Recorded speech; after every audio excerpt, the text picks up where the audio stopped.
আসসালামু আলাইকুম সবাইকে। শুরু করতে যাচ্ছি নতুন আরও একটি ভিডিও। এই ভিডিওটাও বেশ কিছুদিন আগের ভিডিও আমার।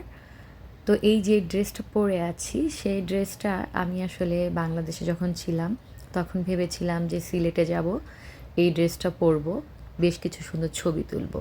তো যাওয়া হয় নাই, বেশ মনটা খারাপ ছিল। সাথে করে ড্রেসটা এনেছিলামও।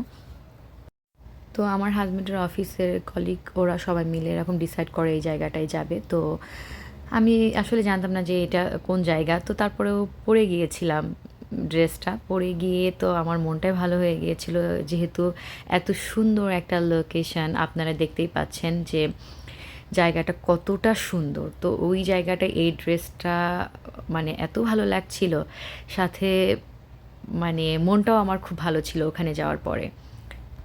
এটা ছিল আমাদের একটা ডে লং প্যাকেজ, যেহেতু আমরা অনেক মানুষজন এখানে ছিলাম। তো এখানের হচ্ছে যে চমৎকার ভিউটা ছিল, এটা দেখেই আসলে আমাদের সবারই মন ভালো হয়ে গিয়েছিল। ফিলিপাইনের বাতাঙ্গাস শহর এটা, আর ম্যানিলা থেকে বেশ কাছেই। আমরা একটা প্রাইভেট কার ভাড়া করে নিয়েছিলাম, সেটাতে করে 3 ঘন্টা মতো লেগেছিল আমাদের যেতে।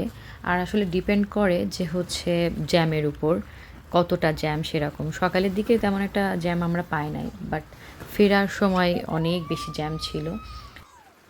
তো এই যে এখানে যে যার মতো যে যার পরিবার নিয়ে ছবি তোলা, ভিডিও করা এগুলো করছিল। তো এই সময় আরেক ভাবি ছিল, তো সে আমাকে বলছে, ভাবি আপনি ভিডিও করবেন না? তো আমি বললাম হ্যাঁ আমি তো করব, আমি তো করতেই চাই। পরে ভাবি আমাকে বেশ কিছু ছোট ছোট ক্লিপ ধারণ করে দিয়েছিল। তো পাশে ছিল হচ্ছে কাঠ গোলাপ যেই গাছ সেটা। তো সেখান থেকে এই ফুলটা নিয়েছিলাম ভিডিও ধারণ করার জন্য।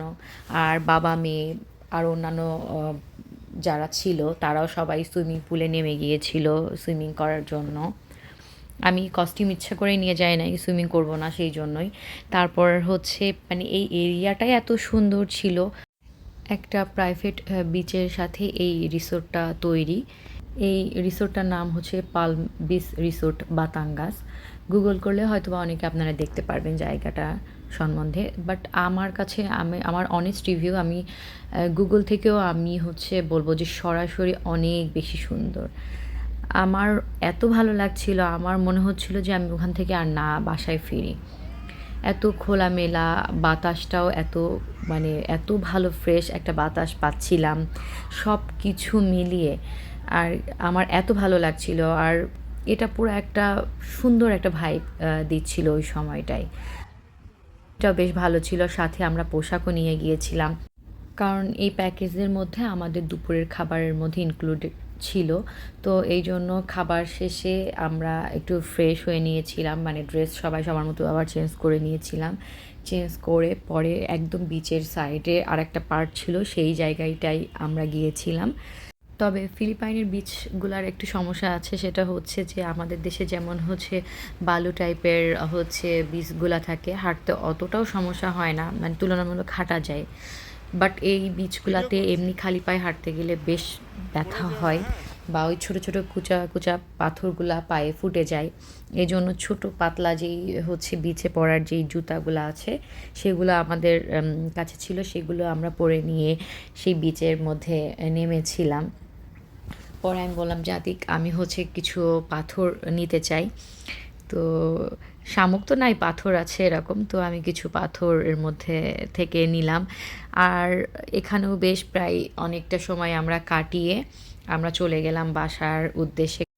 যদিও ইচ্ছা ছিল আরও কিছুটা সময় থাকবো, বাট সবাই হচ্ছে ম্যাপ দেখে জানালো যে রাস্তায় বেশ অনেক জ্যাম আছে। আর হ্যাঁ সত্যিই অনেক বেশি জ্যাম ছিল, বাসায় ফিরতে ফিরতে আমাদের অনেক লেট হয়ে গিয়েছিল।